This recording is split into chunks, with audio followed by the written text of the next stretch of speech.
Hi, everyone. My name is Kirk Bachman, and welcome back to The Ultimate Dish.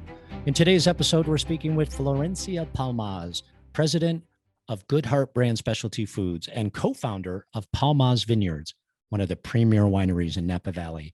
Florencia is a food and wine connoisseur, cookbook author, and multifaceted CEO who hails from a family of farmers, vintners, technologists, and serial entrepreneurs.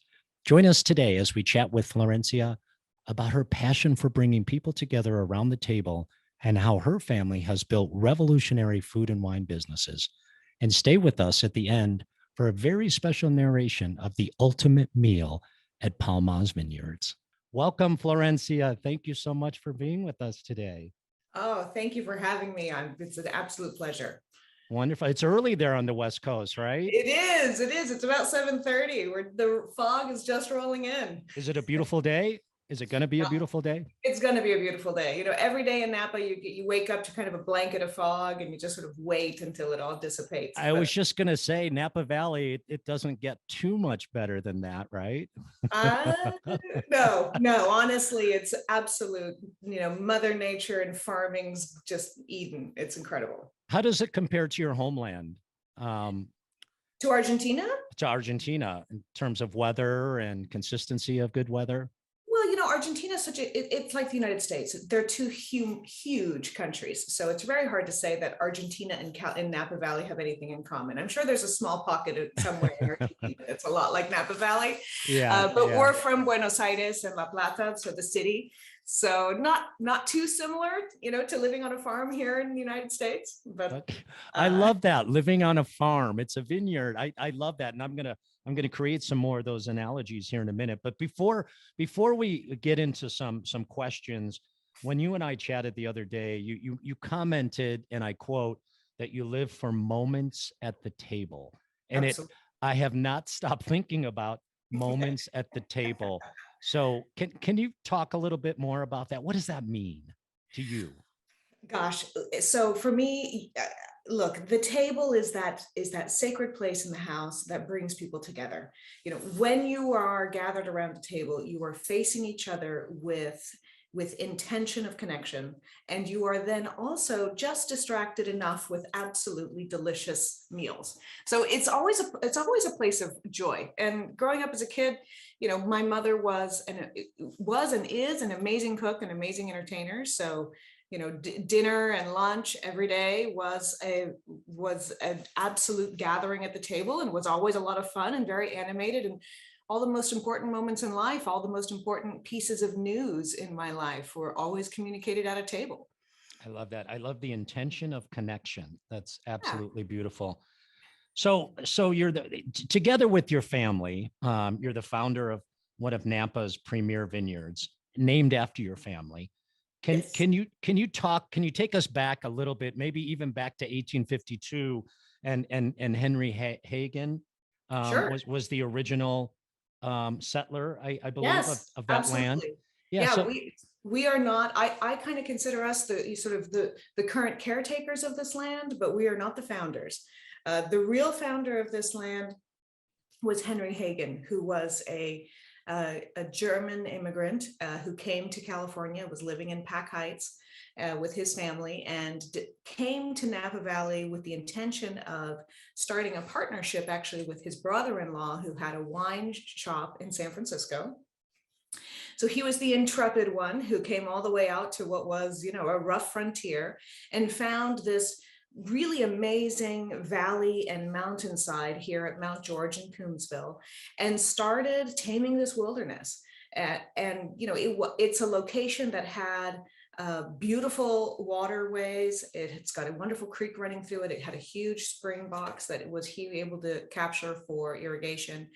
And he, literally started, traversing all the sections of our mountainside and building out the vineyards. He also had a small cattle operation where he ran corn. He had a corn crop, and he had a little bit of cattle. So those were his cash crops that were help running the winery. And he ran Cedar Knoll Vineyards from, I want to say this right, he ran it from 1876 to 1912.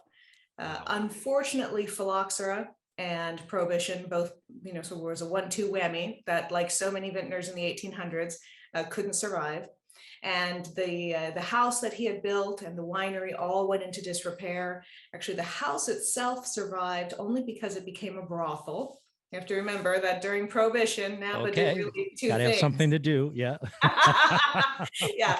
Napa switched from making beautiful farm products to, gambling and maybe a little prostitution. So our house, unfortunately, was a house of ill repute, like my neighbors called it.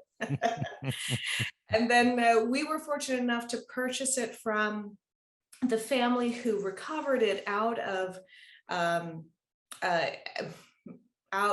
bankruptcy in the 1920s and ran it. And so we basically acquired it from the stepdaughter's husband's second wife many generations later. But the beautiful thing about that is in the basement was all the artifacts and the historic documents that were Henry Hagen's time. So we were able to collect all this wonderful information that was literally sitting in the drawers of antiques in the basement. Wow. And see the maps where the vineyards were grown, the weigh tags, how many tons he was producing, what kinds of wines, the barrel brander. I mean, just incredible. Wow. I love that. I can sense the passion. You're a storyteller. I mean, it's important to celebrate the past, right? I bet Absolutely. that was really, really, really exciting. Yeah. So I'm going to quote, this is from the website, Al Palmaz, we believe in farming the individual vine, not the vineyard. So I love this. And I feel like, I'm walking through the vineyard. You just said that a minute ago, and it's kind of connected to walking through a garden, right? So can you talk a little bit about farming the individual vine? Sure. When we think about wine's a wonderful example because it's a product that is a permanent crop, right? Our vines literally become better and better in quality, but we have to take very good care of them. If you are careless with them, they will die. But to really have an enduring and sustainable farming program, you need to, first of all, take care of the vines themselves. And then, of course, look at the weather patterns and the individual soils of those locations to try and maximize the quality of the grapes in every location. But like everything else, the more exquisite the quality you try to achieve, the more details you have to cover. So if we were, for instance, making just a $15 bottle of wine, maybe to be drunk in an airport or purchase at a supermarket, we'd be very concerned with volume. We'd be looking at how to minimize our labor and our overhead and how to run as much volume as fast as we can. We would not be so hung up on the little the details inside of the contours of the land, or how's the irrigation really behaving on the north side of the block versus the south side of the block. But because we are actually passionate about making wines for extraordinary moments in people's lives, we'd like to think that we are working in sort of the top echelons of quality that are capable in our industry. We really sweat all the details.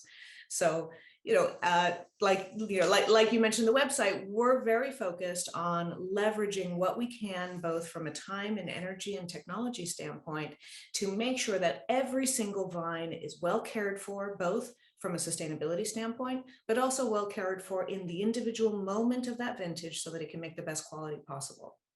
Whether that be looking at its individual water needs, whether that be analyzing the soil temperatures or the sun exposure in that specific place in that vineyard.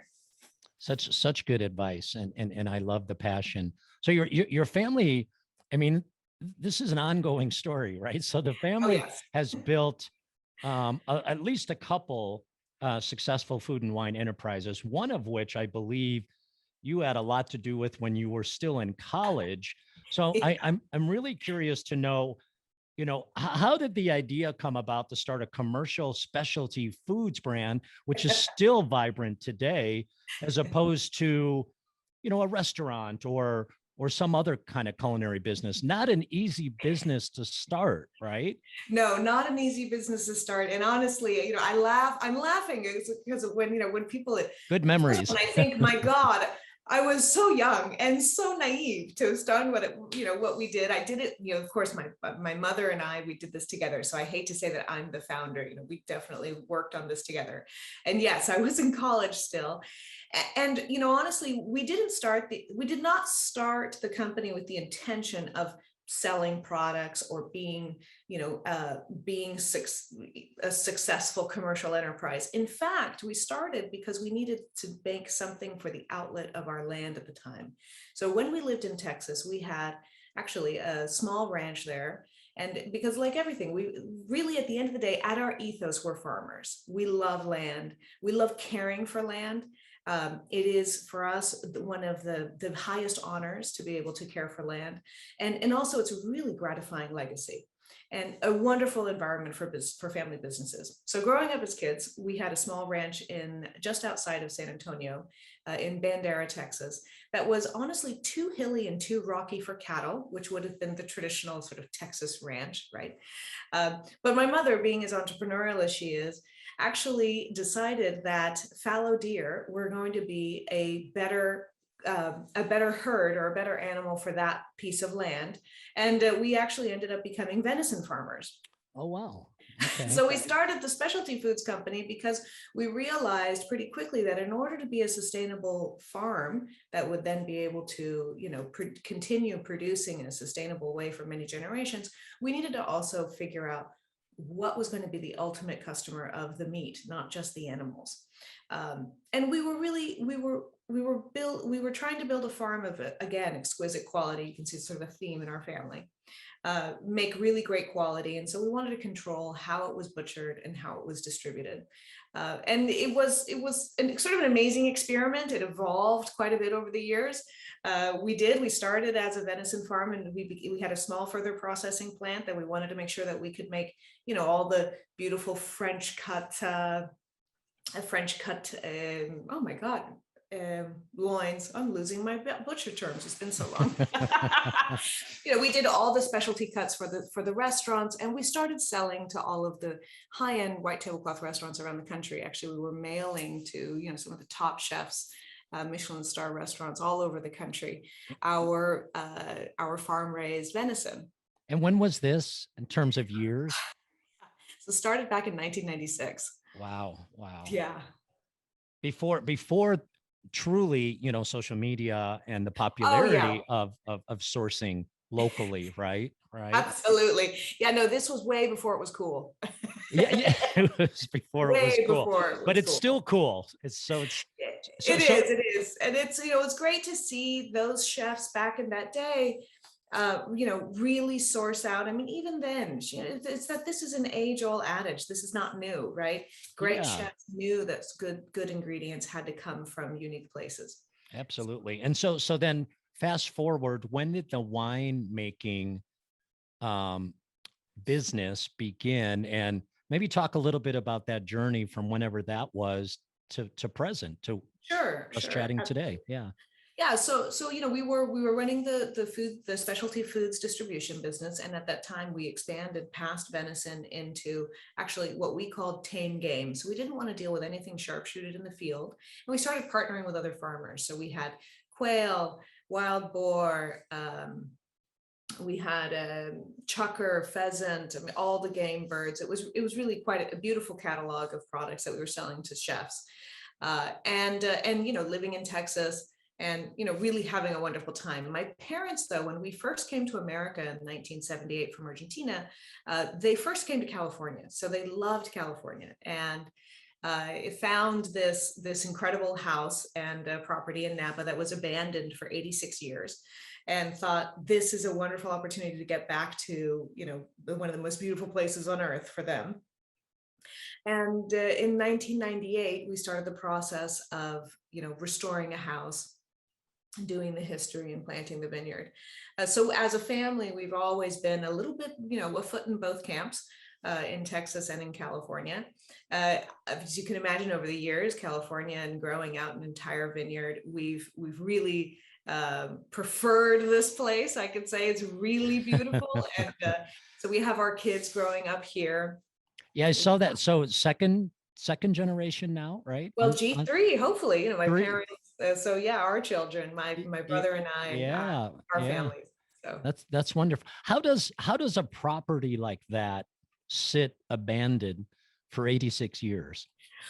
well, it was marginally abandoned. The house itself was used for, it was actually like a set for Falcon Crest for a few years. It was used as a Wow, rental wow. home. You're But dating me. You're dating me.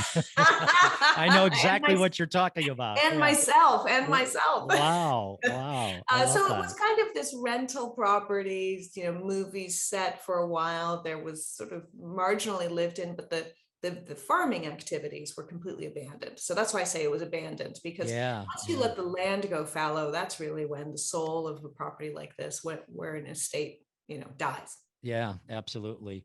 So we're a school at Escoffier. We teach cooking fundamentals, right? And more advanced culinary skills, but we also focus for our students on helping at least present the opportunity to learn business acumen. Super important, right?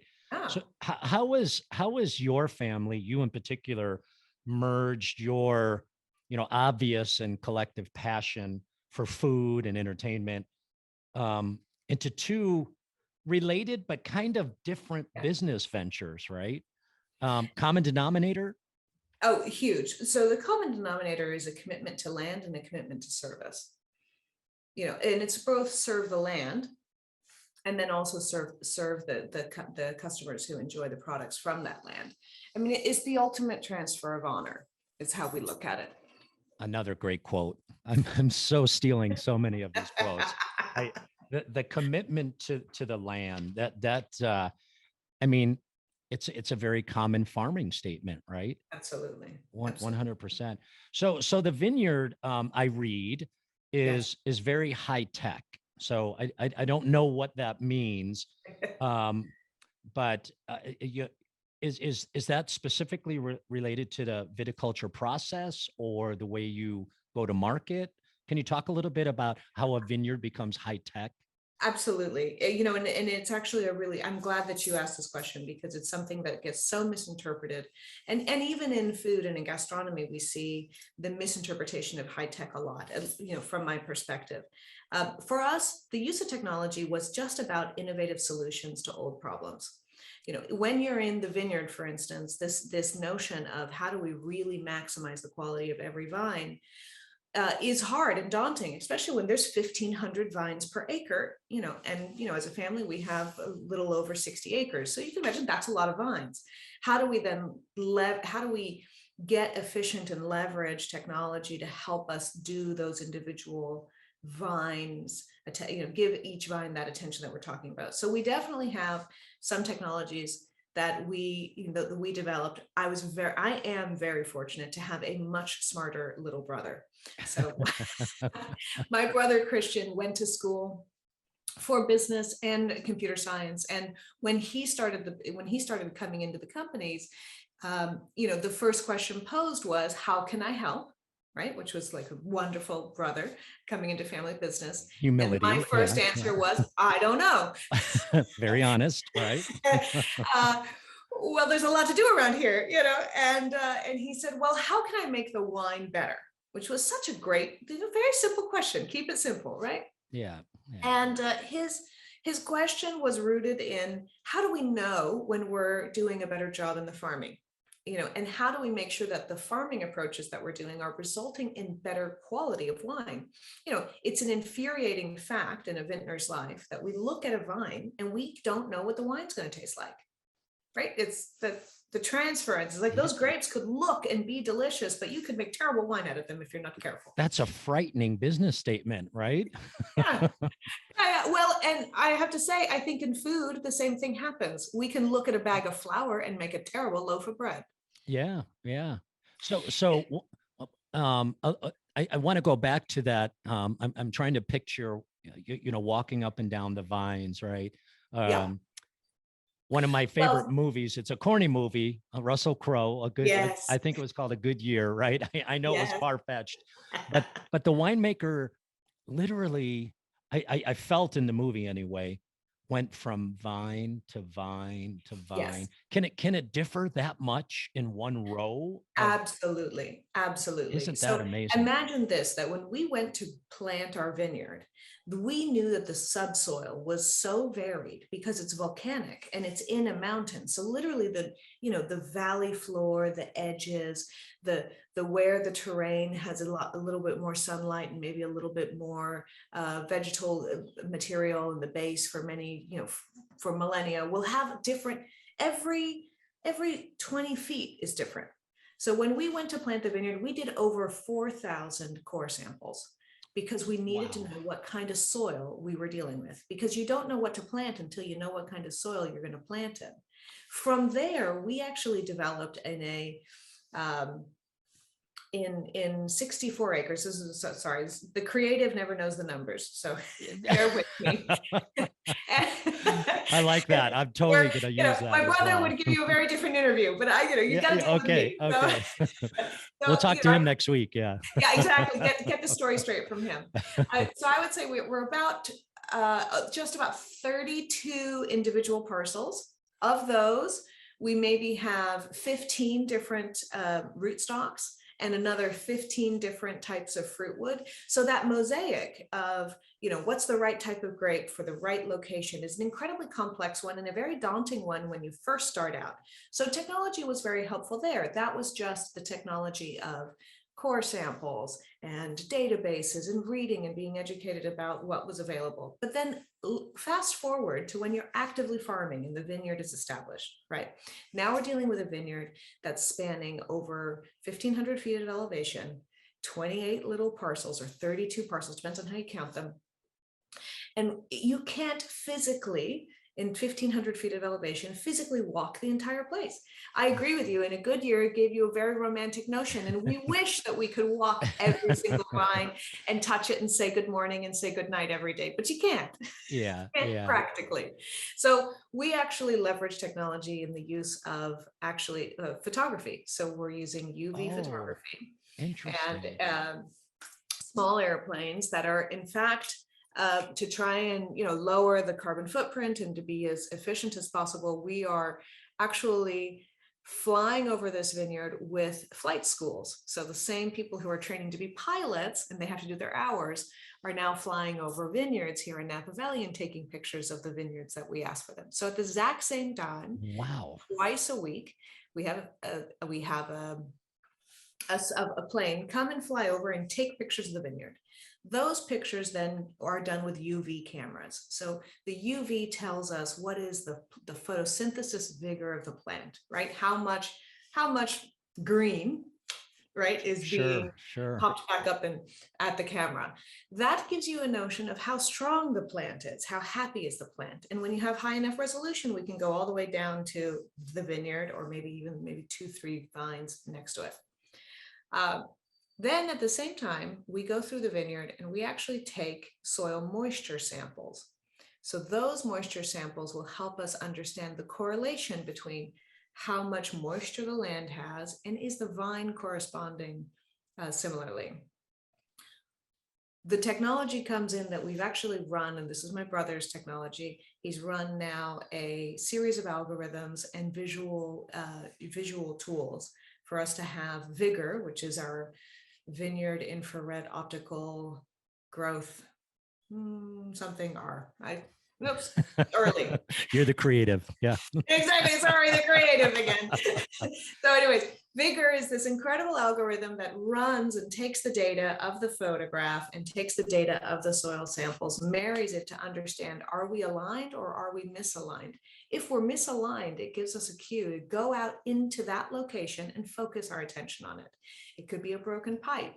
It could be a lack of micronutrients, and maybe we need to deal with a cover crop or something else that would help the vine be happy. That's absolutely fascinating. I never would have guessed that. Years and years ago, when I was just starting to come up, and I mean years ago, when I was just starting to come up in this industry, I attended a wine dinner, and I remember the wine steward or sommelier was talking about how this particular wine was grown at a vineyard that once grew eucalyptus trees. Oh, yes. They And get and we're all, back then I'm thinking, really? I oh yeah. mean, can that be? Can if there was something? Absolutely, absolutely. Wow. Vines are susceptible. And because we're a permanent crop, imagine that those vines pick up the characteristics of what's planted around them. Eucalyptus is a classic example. And there's some very famous vineyards in California and that have, and of course, Australia and New Zealand that have eucalyptus groves next to them. And you can taste it and smell it in the wines. They pick up a classic minty flavor. Um, and I sometimes love that after all these years, I yeah. never believed them. Oh yeah, But yeah. absolutely. In Provence, you hear about the lavender groves influencing Mhm. Pinot Noir, and even here at this vineyard, we are butting up against redwood forests, and I to this day feel like in the foundation of our wines, you smell just a hint of forest floor, like a moist forest floor that kind of gives you that I don't know how to explain it, like a walk in the woods Mm. overlaid with layers of fruit and and the tones of the wood and the sunshine and kind of all the other fruit and harmonies. But right there in the very base of the wine, you'll always smell your place. You can't get away from it. So beautiful, beautiful. I read something about a gravity flow method. Yes. And again, this is probably connected to high tech Yes. solutions, right? Can you talk a little bit? Does that have to do with irrigation or? No, so what I was talking about with vigor was really about farming practices, right? How do we Okay. prioritize our farming time and how do we make sure that the grapes are the great best quality? The gravity flow kicks in actually once with the grapes are inside the cellar. So, that moment that you choose to pick that one parcel and bring it into the winery and start the process of making the wine is in fact the moment of the wine's highest potential, I always say. Okay. Our Okay. jobs as vintners is to not mess it up along the way. Okay. No pressure. Zero Right? No pressure. pressure. It's Yeah. kind of like looking at a newborn baby and say, this one could be a rocket scientist, Yeah. and I'll Mother, probably be a bad parent, and it'll end up being just a normal kid. maybe more pressure on you. Mother Nature is watching, right? Oh, and It's indeed, yeah. she gave us a perfect grape. Now, what are we going to do with it? Right. So So what the gravity flow does, I'll yeah, explain yeah, briefly. please. Thank you. What we really wanted to do was try to make a winemaking environment, a cellar and a winery that would try and not diminish that purity of fruit uh, with its mechanical interruptions, right? So it's well known in the industry, and actually this was thanks to the work of some organic chemists in the UC Davis in the 90s, that the tannin structure of wine should not be overly beaten. So it was back in the day where, it was always thought that wine needed to be suppressed and beaten and literally frothed and aerated during the process. So we would, as processors, not us, but my colleagues in the 70s would splash wine and aerate wine, and you would hear about microoxygenation. They would be literally trying to bubble the wine. Okay. Well, it turned out that while that gives you a wonderful ability to smell the wine better because it's infusing it with oxygen, it's in fact diminishing its length of cellarability. So the wines were becoming less and less age-worthy. So there was a wonderful chemist who discovered that in fact the texture of wine doesn't come from beatings and oxygenation. It comes from being very peaceful, using as little bit of mechanical interruption as possible. Gravity flow, which was in fact pre-industrial winemaking methods. Back before we had pumps, they were using levees and horses and Sure, slides, whatever sure. they could to get wine into a tank, grapes into a tank, and wine in and out of a tank without a pump. So we're actually back to that. What's new? What's old is new. And what we had to do was leverage quite a bit of technology, and we even spaced out the entire facility to be an underground cave with the staging of every process in different levels, so we could physically just let the wine flow down via gravity to each one of the processes. So grape receiving, grape sorting into tanks, fermenting and then going into barrel, and then from barrel into blending into bottling is all coming down an 18-story high or low cave structure that's 4 stories high. There's 4 stories, and each level is a different moment in the winemaking. It's a pretty complex process. You know, a lot of winemakers, they come to work for us and they think that we're just completely crazy, and then after a while they realize that it's actually pretty intuitive. But it's, you know, it takes a lot of space. And the other thing that we wanted to use technology for in the cellar is Felix. I don't know if you saw that on the website, but Felix is our other program. So we have 2 algorithms running to help us technology-wise, one for farming vigor, and then Felix, which is fermentation intelligent logic control system. That one I remember. You got that one. Yes. Christian will be proud of you. Yeah. Yes, he will, but not be rolling his eyes at this moment. So what that does is it helps us monitor the tanks, right? Okay. The fermentation environment, very much like making a sauce, right? And how high is the simmer? How low is, you know, rolling boil? Sure. You know, the same thing with tanks. We want to make sure that we have the environment of the fermentation tanks really ideal for expressing the kinds of wines that we want to make. We can't impress too much upon how we want them to come out. You know, the grapes are the grapes. They come in from the field, and all we try to do is not mess them up. But we do try to capture beautiful moments, and this is where the creativity comes from along the way. So having a fermentation control system that allows us the time to taste and be in the cellar from a creative mindset and not be worried about turning on and off levers, it's incredibly important. You know, when you have a creative mind, the worst thing you want to do is be worried about rote mechanisms all day long. It takes headspace to be creative. My favorite comment about the gravity flow method is your comments around the peaceful environment that the wine is in. I'm going to apply that to my own aging. I think I'm going to refer to my aging as gravity flow. I want peace. Absolutely. I love that. I mean, look, I imagine in your career, you've had the same experience as I have, you know, chefs who are temperamental in a kitchen and like what that does to the creativity of everyone else in the kitchen versus the ones who are the peaceful ones in the kitchen. 100%. Yeah. Right. Yeah. We've experienced it all. Yeah. And it's a different, you know, I'm glad you brought that up. It's a different society today. No longer is, you know, the shouting and, you know, heaven forbid, the throwing of utensils in the kitchen. Knife throwing. I was just about to say knife throwing. It cannot occur. So maybe even arguably more than the wine, your vineyard is about the experience for the guests that come to visit you, right? I'm pretty sure you shared that with me last week. The tour, right? The process, the dining, the pairing, the experience. Have you, being the creative force in the family business, have you designed your guests' experience to maximize the tours? You know, no one's there as long as you are. So a guest comes for a very exact amount of time. How do you maximize their experience while they're with you? You know, I have to confess, we had the luxury of being a small operation for a long time. So while we were under construction and just starting out and really an unknown entity, we never really did a lot of marketing. We didn't come into the industry with a big ego and say, "Well, look at me, here I am, check out my wine."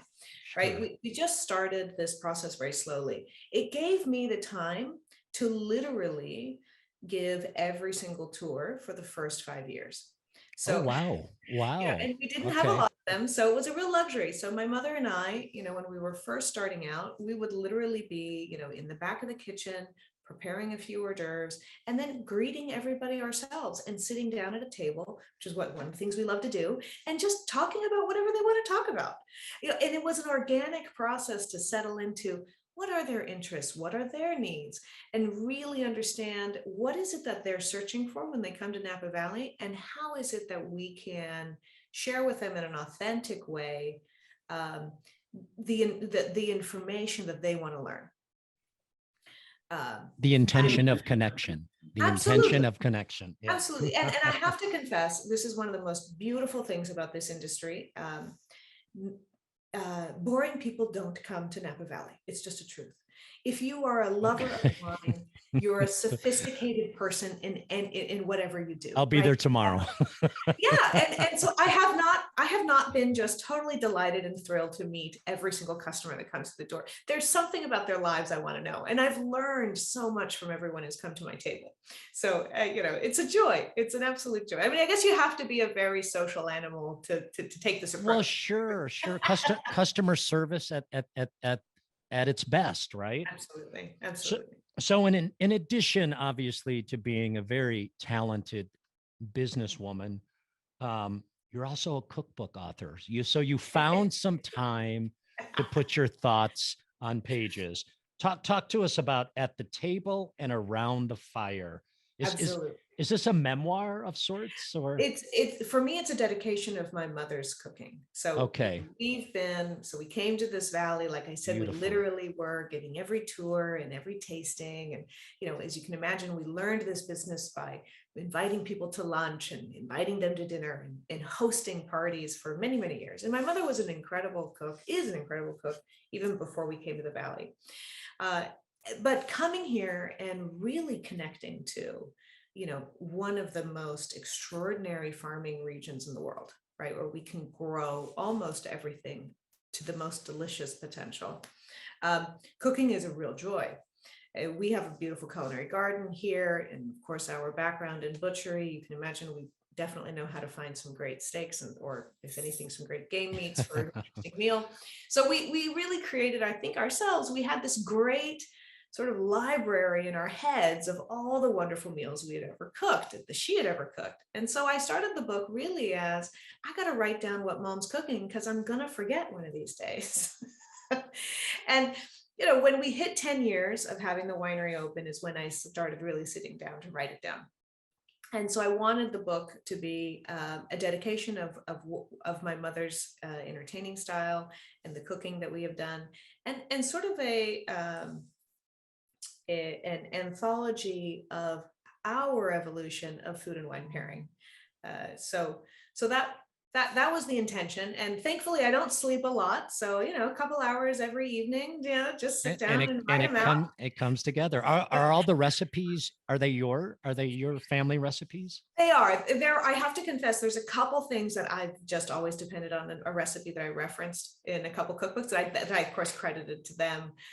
Thomas Keller, I think, has got the best potato bellinis in the business, so we used his bellinis. I'm not going to disagree. It's okay to give Thomas. It's okay to give Thomas a little love. Yeah, right. Yeah, absolutely. So, his potato bellinis are reprinted in the book because why mess with perfection? Why not? Yeah. I love that. Hey, can we talk a little bit? You touched on this earlier, but you make the comment connecting the land to your product. So now it's wine. Previously, it was products that you shipped out to chefs around, venison primarily. What does that mean, especially for students, whether we're thinking about a farm or a local farmer's market, connecting the land to the product? It's so robust, such a sort of beautiful statement, right? Yeah, and it's my life's work, so I have not figured it out yet. I'll still be working on this, for That's another fair. 30, That's 50 fair. years. Yeah, Um, sure. what I just find that it's the discovery, when you really start understanding and respecting what it took to grow, or what it took to create something in a place. That sense of place gives you such a deeper understanding and appreciation for the products. I mean, I think it's been pretty established now, and all the culinary trends today is, when you respect and elevate the ingredients, the appreciation, even from the consumer standpoint, right, from the guest standpoint, is elevated. When they understand where something comes from and see how it was respected in its execution, they understand it and connect to it too. So, we at the winery, our guest experience is really all about, we want you to appreciate and understand what all these crazy things we're doing to make this beautiful bottle of wine. Is it making it more delicious? Maybe, but there's so much intention placed in it that intention is what in fact helps people appreciate the wines more and understand what's involved. I see that same intention in so many beautiful industries and around in the culinary arts. that it's just sort of it's a pleasure, and I'll never stop learning about the intricacies of chocolates or herbs or salts. I mean, there's so much to learn in every Sure. ingredient. That when you start understanding the places that they come from and the people who are really working and doing good work to produce them, it's fascinating. It just gives us so much more texture and depth of understanding.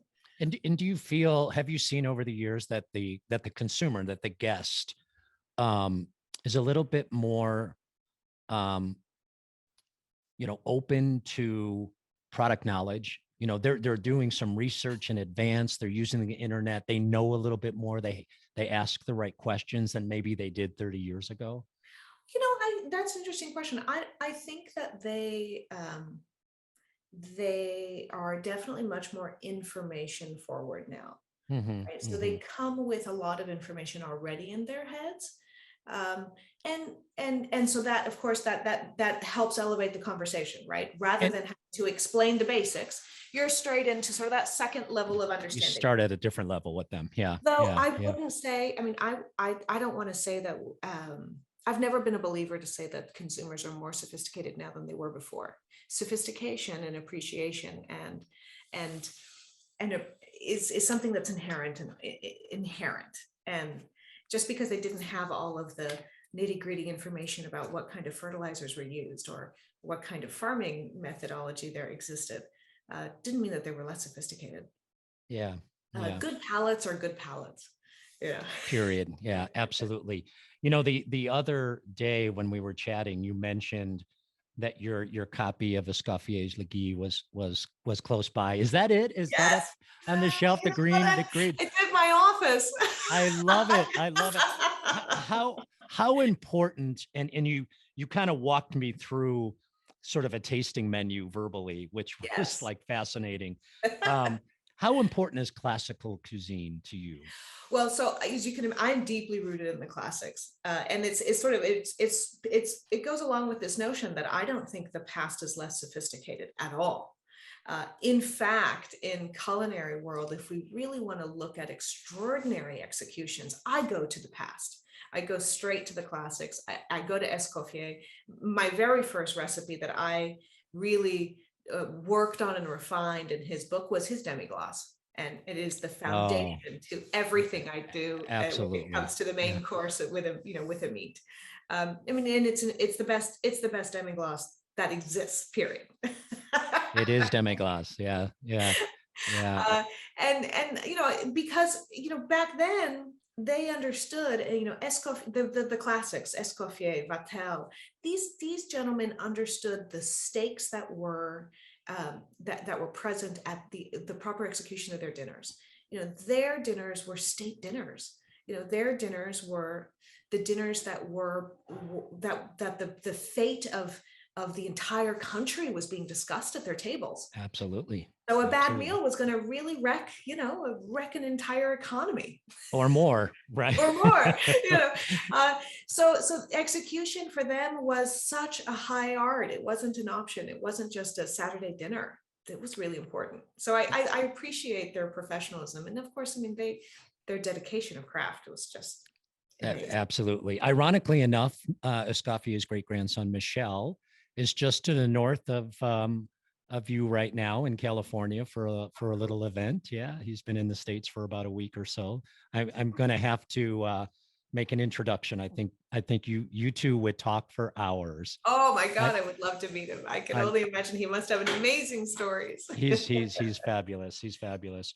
So, and sadly, we've come kind of towards the end of our time together. However, the name of the podcast is The Ultimate Dish. So, Florencia, what is the ultimate dish in your mind? Well, so as you can imagine, the dish is only a moment in what I consider as the ultimate meal. For me, one dish isn't long enough. I've got too much to talk about at a table. I've got too much to connect to with the people around me. So I am a huge fan of the multi-course long dinner that is a celebration of everything. And when you and I talked before, yes, as a vintner, we make several wines that are, leveraging the different locations of our vineyard, but we actually crafted those wines to be the different courses of dinner. So So I think the ultimate dish is my ultimate dinner, and it always begins with a little amuse-bouche, right? Just open up the palate, have a glass of Riesling. I like using Riesling for the first course because it's got a little bit of sugar, and um, it is a varietal that has lots of acid, just a smidge of sugar, like less than 2%, less than 1.5%. But that helps open the palate up. It helps open your mind up to what's coming up ahead. And also that high acid, really zinger of a crisp wine lets you pair with chilies and gingers and sort of, for me, it's like a hamachi crudo with whatever is, whatever's fresh and interesting and compelling, both as an herb or an infusion on the plate. So a little amuse-bouche. I want to then from there start opening up into something extravagant and exciting.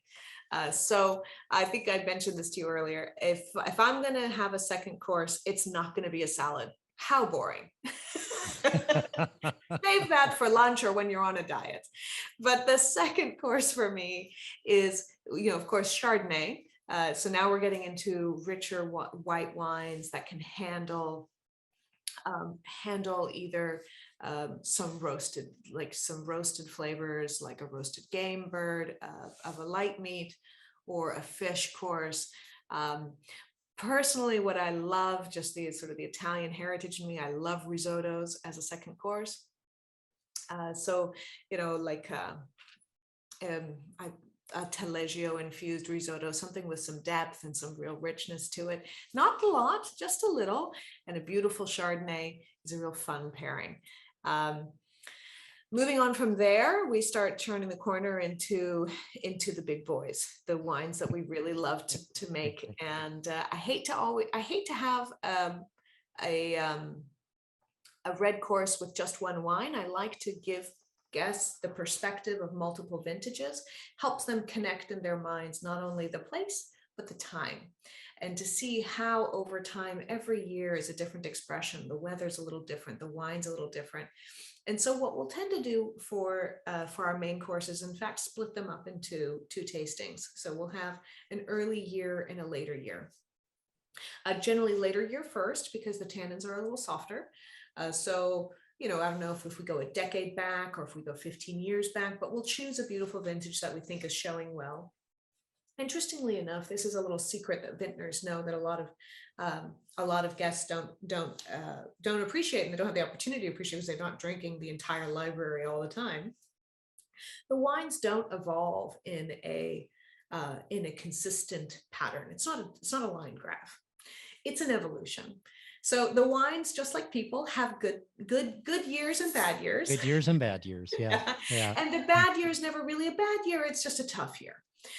So, as a vintner, it's our job to really taste through the whole library, know what's shining, what's coming through, and just has hit its harmony. And they hit harmonies throughout their evolution. For instance, about 2 years ago, the 2004 for our estate was just glowing, and we couldn't get enough of 04. And so we keep about 300 cases of all of our past vintages on hand, so that when we do dinners or when we're doing these formal presentations, we have a little bit of history to dip into. Right now, my favorite, it's got to be the 2008.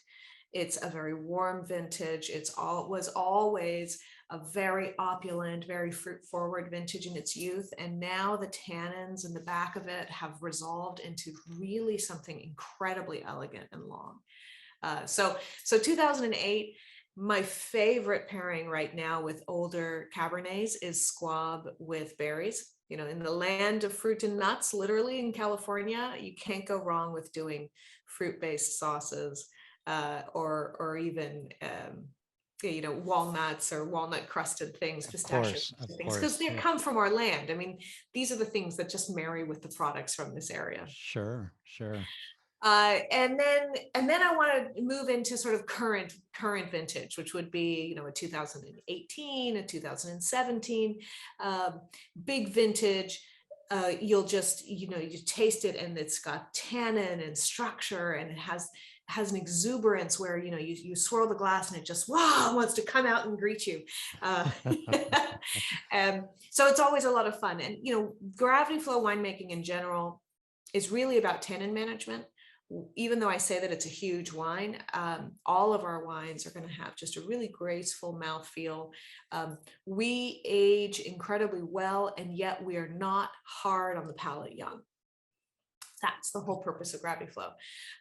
So I'll take those and I'll usually pair a little bit of Wagyu. They've got the tannin and the richness to be able to be cut with plenty of fat. Our current ranching project, so like we were talking about the venison back in the past, our current ranching project is in fact grass-fed Wagyu being grown here in Plumas County. So we have a piece of land up in the far northeastern corner of California, and we grow 100% grass-fed, range-fed, high prime Wagyu, which is an incredible combination. There's very few producers in the world who know how to treat a herd so well that they'll take on weight gain without being confined or mistreated. And it's a lot about temperament and respect, and of course, having the land that can achieve it. So we're very proud to be one of the very few prime grass-fed producers in America. So I will always feature a beautiful Absolutely. and some killer demi-glace made from those bones. There you go. I was waiting for that. Something else that I love is I really want to just push the umami on that last course as far as I can go. So things like porcini crusting or the use of morels in a demi-glace. I'll definitely push roasted shallots, anything that can really kind of push the umami without being an overly high calorically dense, but still give them that really big umami experience. Because when you have it paired with a young Cabernet, that just creates just a magic combination. So I would say, for any chefs out there that are thinking about wine pairings, the younger the wine, the more umami you want to push on your course. Okay. Especially in the reds. And then by then I'm full. I was like, oh my gosh. That's been a meal. Yes. And yet who wants to finish on the savory? You have to have a little bit of sweet. So we have one more wine that we make in our portfolio, which is a Muscat in the Italian style. So we make a very light, semi-sweet Muscat, very floral, very fruit driven, just almost like an end of evening aperitif, just to not shoot you in the head with too much sugar. I had a full meal.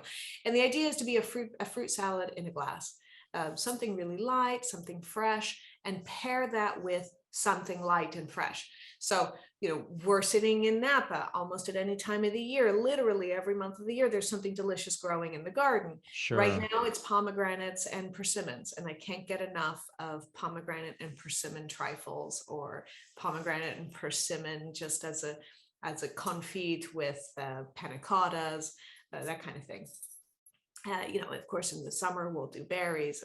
We've got all sorts of fruits that we can play with after that. So I absolutely, the passion is unbelievable. The way you take us on a walk, right? So raise your hand if you want to go have dinner at Florencia's.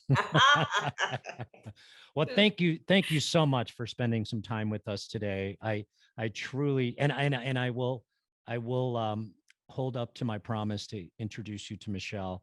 Maybe the next time he's in California, he'd love to stop by. And truly, we'd love to have you or any of your students or your guests, their listeners at the winery. We'd love to receive you at our table and hope to meet you all and share a glass soon. Thank you so much. We really, really appreciate it. Thank you for listening to the Ultimate Dish Podcast, brought to you by Auguste Escoffier School of Culinary Arts. Visit escoffier.edu/podcast, where you'll find any materials mentioned during the podcast, including notes, links, and other resources. You can also browse other episodes and subscribe.